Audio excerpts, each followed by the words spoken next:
Anda kembali menyaksikan Nusantara Business Hour. Pemerintah memastikan akan menerapkan biaya keluar dan windfall tax untuk komoditas nikel. Kebijakan ini disiapkan untuk menutup lonjakan subsidi energi dalam APBN di tengah tekanan geopolitik global. Menteri Keuangan Purbaya Yudi Sadewo menyebut besaran tarif masih dalam tahap perhitungan bersama Kementerian SDM. Selain itu, pemerintah juga menyiapkan insentif bagi industri turunan nikel, khususnya baterai kendaraan listrik guna mendorong hilirisasi. Tak hanya untuk penerimaan negara, biaya keluar juga ditujukan menekan praktek under invoicing dan ekspor ilegal yang selama ini sulit dikendalikan. Di sisi lain, pelaku industri memproyeksikan lonjakan royalti nikel sebesar 35 triliun rupiah seiring kenaikan harga global yang menembus 19.000 dolar Amerika Serikat per ton.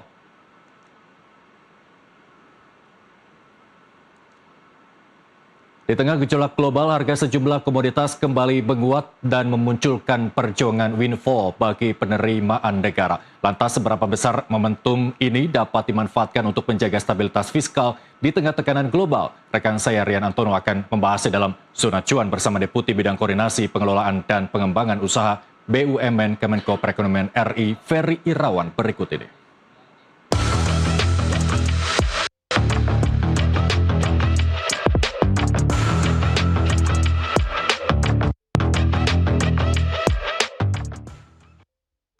Ya, pemirsa, Anda menyaksikan segmen khusus Zona Cuan bersama saya Rian Antono, dan kali ini untuk membahas mengenai seperti apa sih peluang bagi Indonesia untuk mendapatkan penerimaan negara, khususnya terkait dengan windfall atau durian runtuh dari komoditas di tengah eskalasi Timur Tengah. Kami akan berdialog bersama dengan Pak Ferry Irawan, selaku Deputi Bidang Koordinasi Pengelolaan dan Pengembangan Usaha BUMN Kemenko Perekonomian RI. Selamat sore, Pak Ferry. Sore, Mas Rian. Ya, Pak Ferry, kalau melihat isu yang ada saat ini terkait dengan komoditas yang terjadi, apakah kita memang bisa melihat bahwa kita dalam kondisi yang benar-benar aman untuk mengatakan bahwa kita siap untuk memetik durian runtuh atau tren windfall yang terjadi saat ini, atau kita masih belum betul-betul firm, Pak? Jadi pertama, yang terjadi di Timur Tengah itu kan sangat dinamis gitu ya. Kita masih terus melihat perkembangannya seperti apa.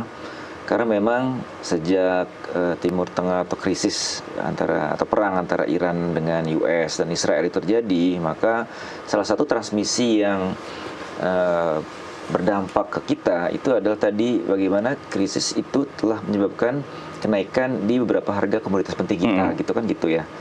Yang utama tentu minyak, gitu ya. Kenapa? Karena tadi ya 20% energi dunia itu melalui Selat Hormuz gitu ya. Nah, biasanya kalau harga minyak ini mengalami kenaikan, maka akan diikuti pula dengan komoditas-komoditas lainnya.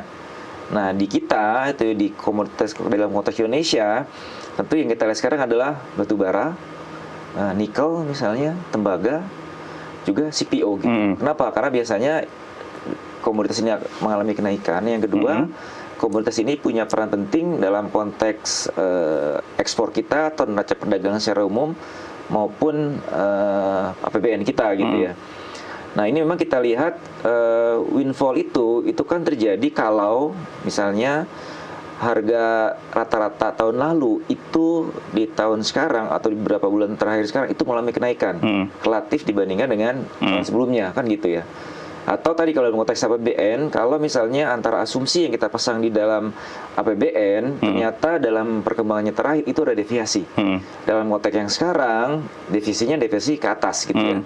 Sehingga muncul tadi, kalau saya boleh bilang, mungkin saya menyebutnya potensi windfall gitu ya. Masih potensi windfall. Kenapa? Karena tadi kita melihat seberapa besar windfall itu terjadi, kan tadi windfall terjadi karena ada selisih kan antara asumsi dibandingkan dengan realisasinya. Nah, ini kita masih lihat nih gitu ya. Karena tadi harganya tuh dinamis sekali. Per sore kemarin, contoh misalnya yang minyak ya, di catatan saya itu masih 111 US dollar per barrel. Sekarang mungkin udah di atas itu gitu ya. 120 per hari Rabu. Betul. Makanya kan jadi antara sore dengan pagi sekarang pun juga ada perbedaan. Itu yang masih kita lihat terus. Kemudian juga seberapa lama, ya kan? Kenapa? Karena kalau kita bicara APBN itu bicara mengenai setahun full. Jadi kalau bicara misalnya asumsi APBN itu 70, maka kita mengasumsikan rata-rata APBN itu memasang angka 70 di dalam basis perhitungannya. dalam perjalanannya bisa up and down gitu kan. Tapi rata-rata 70. Nah, sekarang dengan kondisi yang hari ini atau pagi ini itu mungkin rata-ratanya baru sekitar 78 lah atau mendekati ke 80 gitu ya. Jadi di market mungkin udah 122, tapi rata-rata at least sampai dengan awal kuartal kedua ini masih sekitar tadi mendekati 80 gitu ya. Nah, ini yang kita lihat terus nih, seberapa besar sama seberapa lama. Karena itu nanti akan menentukan juga berapa besar windfall atau realisasi penerimaan yang kita peroleh nih, baik dari minyak maupun dari komoditas yang lain seperti tembaga, nikel dan seterusnya. Batu bara misalnya kalau yang per sore kemarin itu 131,25. Sementara kita kalau di asumsi apa kalau nggak salah sekitar 120-an gitu ya. Jadi hal ini yang terus kita lihat, kita cermati. Jadi lihat nanti yang kita untuk menghitung berapa sebenarnya real windfall yang kita terima itu tadi subject to seberapa dalam perbedaannya antara asumsi kita dengan realisasinya. Yang kedua adalah seberapa lama. Itu yang kita masih terus monitor, Mas Rian. Pertanyaan apa seberapa lama kita monitor, Pak? Karena nanti kita akan bahas soal windfall tax ini, Pak, nanti di akhir. Tapi kan untuk menerapkan windfall tax tadi Bapak kita bilang kita masih wait and see, melihat memonitor butuh berapa lama Pak untuk memonitor tersebut, karena kita pun dihadapkan dengan defisit APBN lebih dari 3% karena subsidi BBM-nya akan terus berjalan hingga akhir tahun. Butuh berapa lama Pak untuk melihat dari potensi menjadi benar-benar windfall-nya ini, Pak? Jadi kalau di internal tentu kita punya tadi ya, punya asumsi, punya skenario atau what if analisis gitu kan. Untuk melihat tadi berapa potensi kenaikan penerimaannya, kemudian berapa kemudian implikasinya terhadap defisit gitu ya. Jadi kalau di internal sih kita bisa kita terus melakukan eksersis itu gitu ya. Untuk tadi concern mengenai defisit 3%, kemudian berapa potensi penerimaan yang kita terima, itu terus kita monitor gitu ya. Untuk kemudian nanti paling tidak mungkin bisa kita lihat di realisasi APBN yang terakhir nih gitu ya.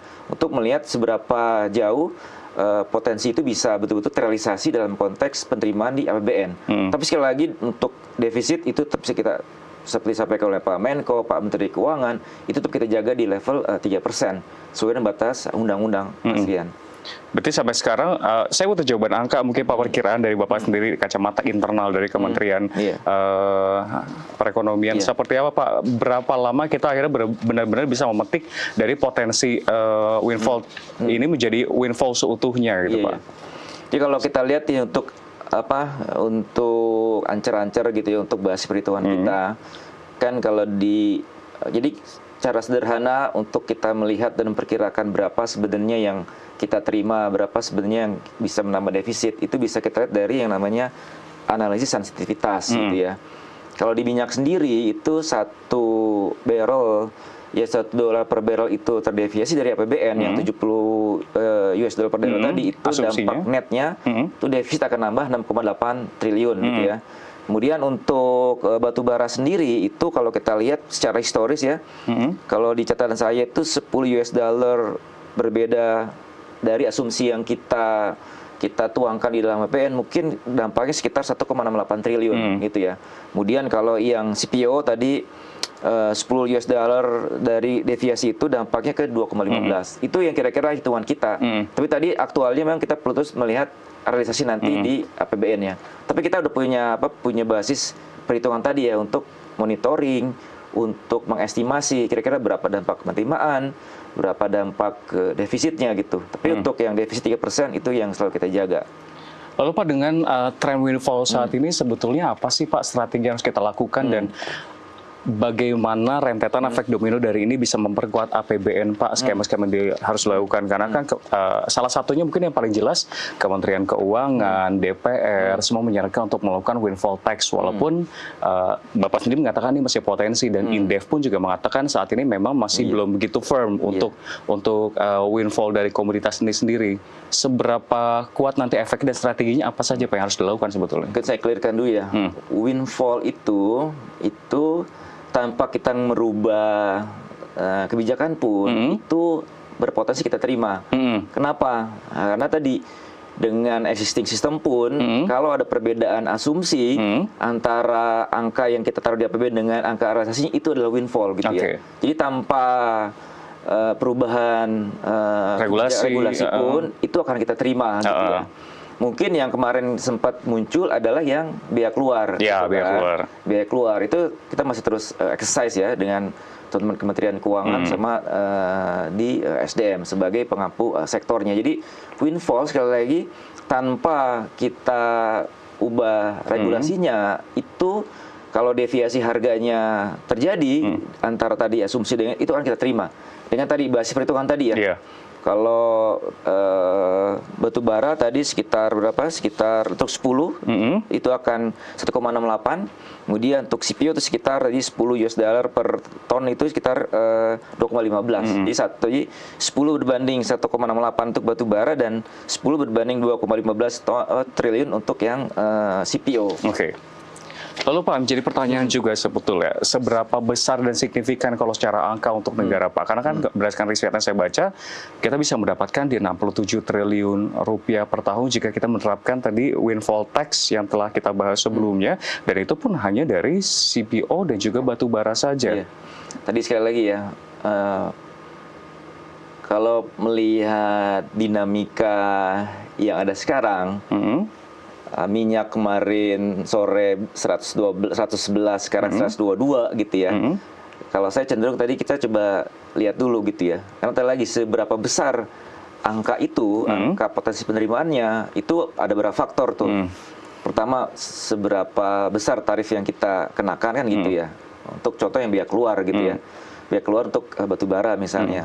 Yang kedua, seberapa selisih nih gap antara realisasi dengan asumsinya gitu ya. Yang ketiga volumenya.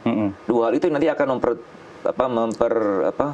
menentukan seberapa besar yang bisa kita peroleh dari windfall-nya maupun atau apapun pengenaan tambahan pajak atas windfall tadi gitu, Mas Rian gitu ya. Ini Bapak masih belum menjawab Pak, terkait dengan pengimplementasian windfall tax ini, seperti apa dari kacamata Anda? Jadi kalau saya tadi itu ya, memang di kita ada beberapa opsi gitu ya. Salah satu yang sudah disampaikan, apa yang mungkin juga mengemuka di publik itu yang biaya keluar terhadap batu bara. Tapi kita masih untuk mengeluarkan berapa potensinya, saya cenderung untuk tadi kita lihat dulu. Tadi karena tarif, kemudian jumlah selisih angkanya, jumlah volumenya itu yang kita masih terus bikin. Nikel, jadi batu bara, nikel itu seperti yang salah satu yang juga kita assess gitu ya, untuk melihat treatment tambahan perpajakan seperti apa gitu ya. Karena memang tadi secara angka, secara volume itu yang juga cukup signifikan gitu ya dari perspektif potensi penerimaan windfall ini gitu ya. Kalau untuk CPO seperti apa Pak? Terlebih lagi dengan gagasan pemerintah yang ingin mengimplementasikan penerapan B50 per 1 Juli 2026. Iya. Nah, CPO ini mungkin pertama dia dampaknya lebih ke kita kan punya dana sawit ya. Jadi indirect sebenarnya nih gitu ya. Karena dari yang sudah kita terapkan itu kan yang biaya keluar sawit gitu ya. Itu sudah ada pengumumannya kemarin. Itu sebenarnya tidak langsung masuk ke APBN, tapi masuk ke dana sawit tadi, BLU namanya gitu ya. Itu yang sudah berjalan gitu. Nah, tadi kita masih terus menyiapkan berbagai hal untuk yang implementasi dari B50. Tapi bayangan kita memang kalau ini kita terapkan itu ada beberapa potensi penghematan ya. Katakan yang tadinya kita pakai fossil fuel, kalau kita ganti dengan biofuel atau yang B50, tentu kan tadi karena sebagian dari fossil fuel kita impor. Kalau ini kita gantikan dengan domestik gitu ya, ini jadi saving juga buat kita dari devisa. Nggak perlu impor solar juga. Betul. Jadi itu yang jadi pertimbangan. Kenapa ini kita dorong juga pelaksanaan B50. Jadi kalau yang paket kebijakan yang kita umumkan itu kan kita dengan dinamika yang ada kita mencoba memupuk buffer nih, gitu, membentuk buffer untuk kita pastiin pada saat dinamikanya itu terlalu tinggi kita masih punya cukup resource. Makanya kalau kita lihat buffernya tadi yang kita exercise tadi potensi penerimaan tambahan dari kenaikan harga untuk batu bara dan nikel. Buffer yang lain adalah tadi yang kita kemarin itu kita coba exercise juga adalah potensi penghematan dari beberapa belanja yang tidak produktif. Itu ada angka 120 sampai 130 gitu ya. Itu buffer yang lain. Yang lain juga tadi yang B50. Tadi kalau impor fossil fuel yang bisa kita lakukan, kita convert ke B50, itu juga ada saving juga sekitar 40-48 triliun ya, yang kita bisa hemat gitu ya. Nah itu sekali lagi dalam konteks kita memupuk, mengakumulasi buffer untuk menghadapi ketidakpastian. Karena pada saat seperti ini, pada saat dinamika di luar tinggi, yang kita butuhkan apa? Ketahanan ekonomi domestik. Nah, mungkin kira-kira broad picture seperti itu, Mas Rian. Baik, gagasan utama dari dialog zona cuan kali ini sebetulnya kan Pak untuk melihat sebetulnya seberapa besar potensi penerimaan negara dari windfall dari komoditas dampak domino dari kenaikan harga minyak. Nah, yang jadi pertanyaan adalah apakah memang kenaikan harga tersebut dan juga potensi penerimaan negara itu bisa memudahkan negara untuk tidak menerapkan pajak lain bagi masyarakat menengah ataupun masyarakat kecil menurut Anda? Karena kan Pak Purbay sendiri sebelumnya mengumumkan kayak ingin menerapkan pajak untuk e-commerce, tapi ada syaratnya menunggu daya beli membaik. Bagaimana tanggapan Anda? Jadi kalau dalam konteks APBN kita perlu melihat broad pictures-nya gitu ya. Jadi di dalam konteks kita menjaga kesinambungan APBN itu kita penting juga melihat tidak hanya aspek penerimaannya, tapi juga aspek yang lain gitu. Karena kita bicara konteks kesinambungan APBN-nya. Dalam konteks itu kita kan punya beberapa prinsip lah gitu ya. Pertama adalah collecting more. Jadi kita tentu dalam teman-teman kementerian yang lakukan, misalnya kita juga bisa menambah penerimaan dengan memperbaiki data. Makanya salah satu andalan kita untuk mengkolek itu adalah Cortex, gitu kan. Kemudian yang kita bisa tingkatkan juga adalah kepatuhan, gitu ya. Nah, salah satunya memang tadi sumber penerimaan yang berasal dari SDA, gitu. Jadi konteksnya itu.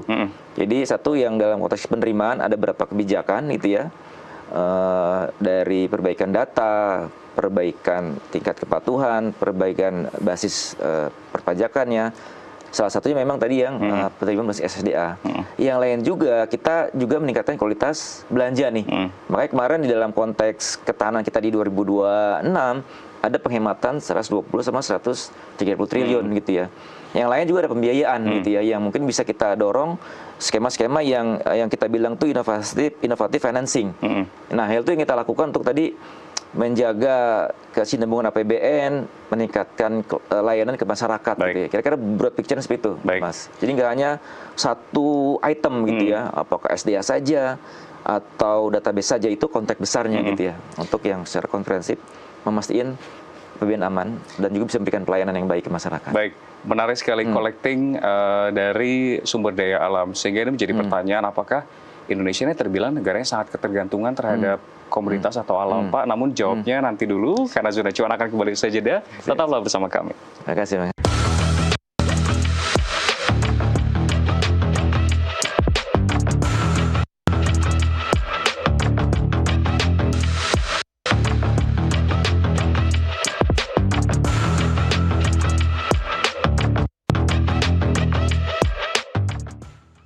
Pemirsa, Anda kembali menyaksikan Zona Cuan bersama saya Rian Antono dan masih bersama kami Bapak Ferry Irawan selaku Deputi Bidang Koordinasi Pengelolaan dan Pengembangan Usaha BUMN Kemenko Perekonomian RI.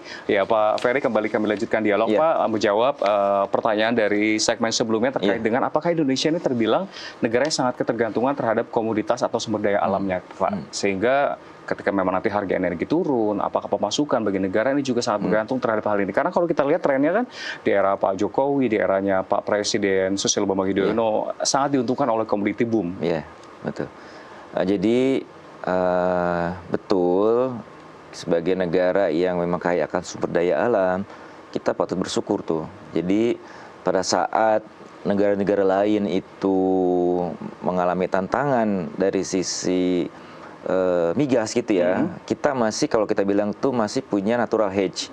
Jadi harga migas memang naik, tapi di sisi lain harga komoditas ekspor utama kita itu juga mengalami kenaikan. Jadi memang kita dalam konteks sumber daya alam itu punya peran penting, baik dalam ekspor maupun dalam penerimaan. Saya sebut angka ya. Silakan. Misalnya nikel itu di 2025 ekspor kita itu akumulasinya di 539,9 juta US dollar. Di periode yang sama di Februari itu nilainya 944 juta US dollar per barrel. Jadi naik YoY-nya itu 74,84. Tadi yang Mas Rian juga sebutin CPO.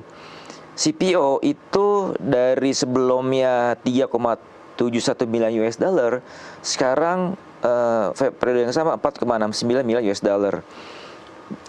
Batubara juga sama. Secara size itu kalau Februari 2026 itu 3,4 miliar US dollar.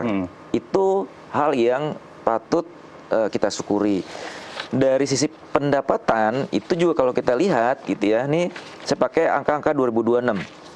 Batubara itu kontribusinya itu sekitar 108,6 triliun gitu ya. Ini pakai asumsi belum berubah ya. Masih belum melihat dinamika yang sekarang. Tadi kita bisa hitung tuh. Kalau 10 triliun itu nambahnya di berapa tadi? Sekitar 1,6 atau 2 triliun ya. Kita bisa hitung lah berapa kira-kira potensi windfall-nya tadi gitu ya. Itu patut kita syukuri.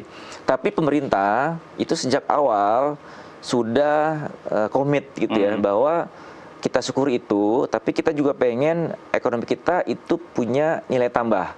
Gitu. Makanya dalam konteks tersebut bagian dari strategi pertumbuhan kita yang lebih tinggi. Jadi kalau dari pipeline kita harusnya dalam 3 tahun ke depan itu kita udah mengarah ke 6, 7, dan 8%. Nah untuk itu arah pengembangan ekonomi kita adalah hilirisasi. Berarti ini menjadi tren ini menjadi katalis percepatan hilirisasi bagi Betul, Indonesia. kita akan terus mendorong hilirisasi gitu ya. Kenapa? Karena untuk mengejar yang 8% tadi, kalau hanya dalam tanda kutip ya, kalau hanya mengandalkan ekspor sumber daya alam ini nggak akan cukup gitu. Makanya kita perlu, kalau bahasa teknisnya, mendorong penciptaan nilai tambah. Jadi dari nikel, dari tembaga, dari komoditas yang lain itu kita nggak ekspor yang tadi ya, kita pengen dorong ekspor yang bernilai tambah tinggi gitu ya. Makanya itu kemudian kalau kita lihat di dalam berbagai program pemerintah, hilirisasi itu jadi salah satu program penting gitu ya. Program prioritas. Program prioritas. Kalau sekarang mungkin bahasanya program kerja prioritas nasional gitu ya. Itu ada hilirisasi industri gitu ya, atau hilirisasi industri. Di 2026 itu ada berapa proyek yang terkait dengan hilirisasi ya.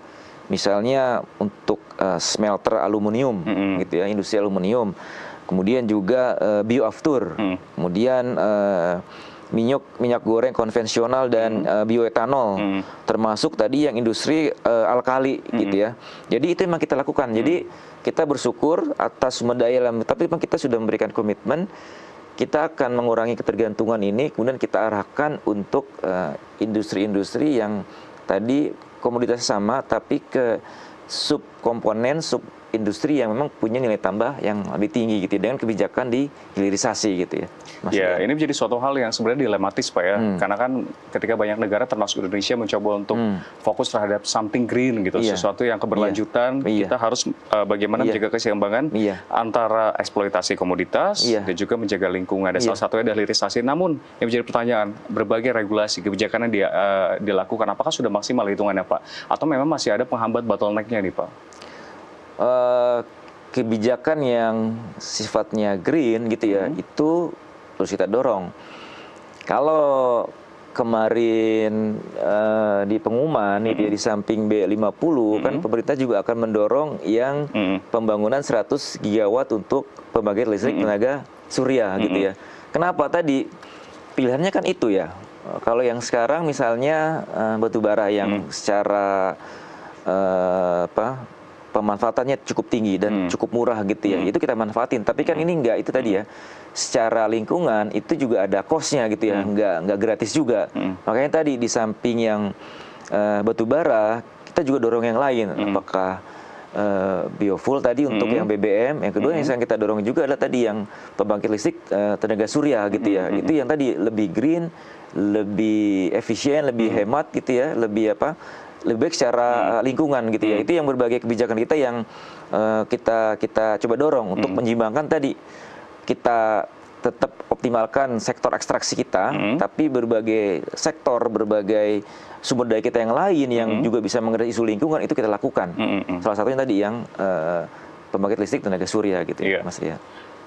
Saat ini kita coba tarik lagi Pak pertanyaannya ke sesuatu yang di hadapan mata. Yang tadi kita bahas Pak, potensi defisit APBN lebih dari 3% dikarenakan subsidi energi. Lalu kita juga kembali ke gagasan utama kita soal windfall sendiri. Menurut Bapak, windfall atau potensi windfall? Karena kan memang masih belum gitu firm. Ini seberapa kuat Pak dalam konteks stabilitas fiskal Pak terhadap berbagai ancaman defisit APBN dan juga subsidi energi yang ada Pak? Jadi tadi di internal tentu kita dengan berbagai skenario, dengan berbagai angka itu terus kita lakukan. Penghitungannya masih dilakukan, tapi kira-kira dari sekarang kacamata Anda, sudah ada jawaban menurut Anda, apakah memang kuat atau masih belum sebetulnya?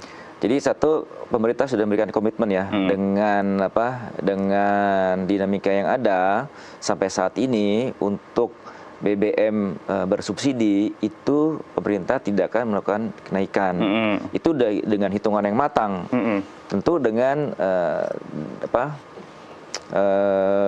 defisit tetap yang kita jaga di 3%. Itu satu. Yang kedua, tentu kita juga berhitung untuk mensupport itu kan ditopang juga dengan beberapa kegiatan yang lain gitu ya, beberapa kebijakan yang lain.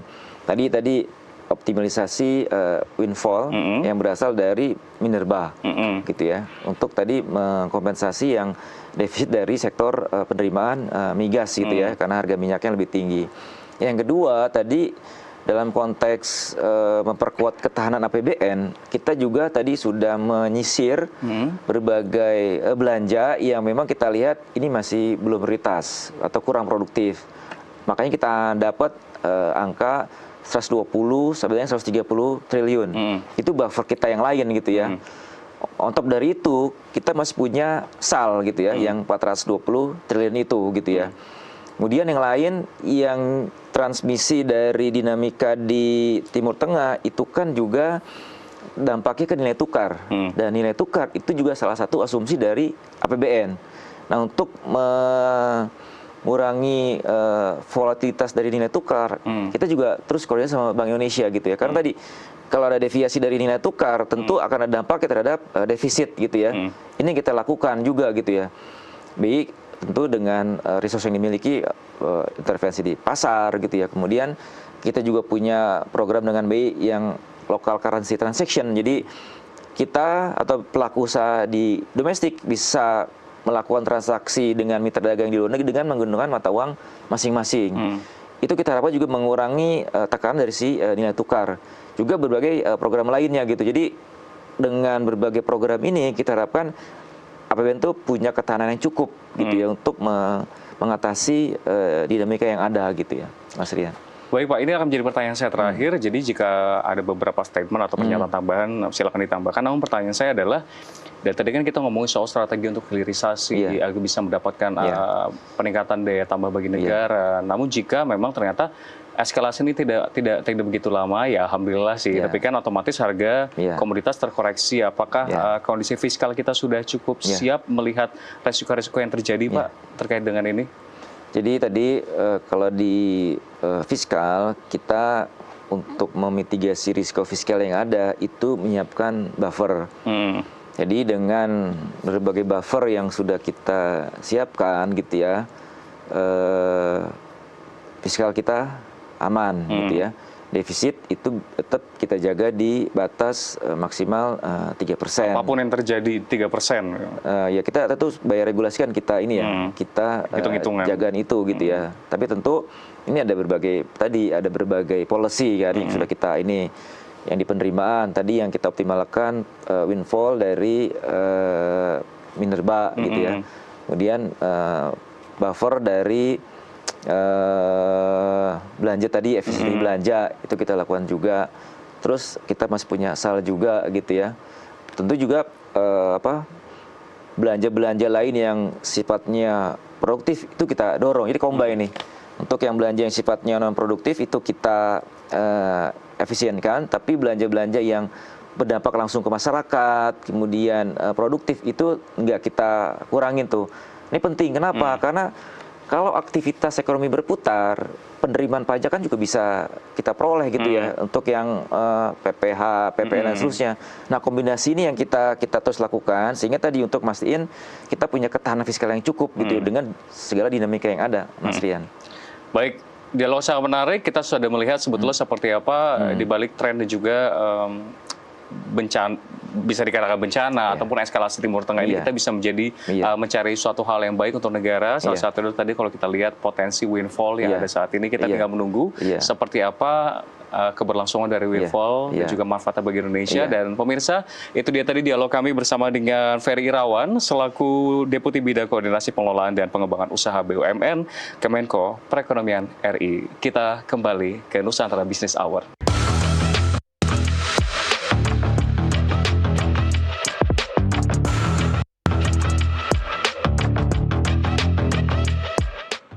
Perbincangan tadi menutup Nusantara Business Hour. Bisnis bukan sekadar tentang keuntungan, tapi juga membangun nilai, menciptakan dampak dan bertumbuh bersama menuju masa depan yang lebih baik. Saya Muhammad Irsal.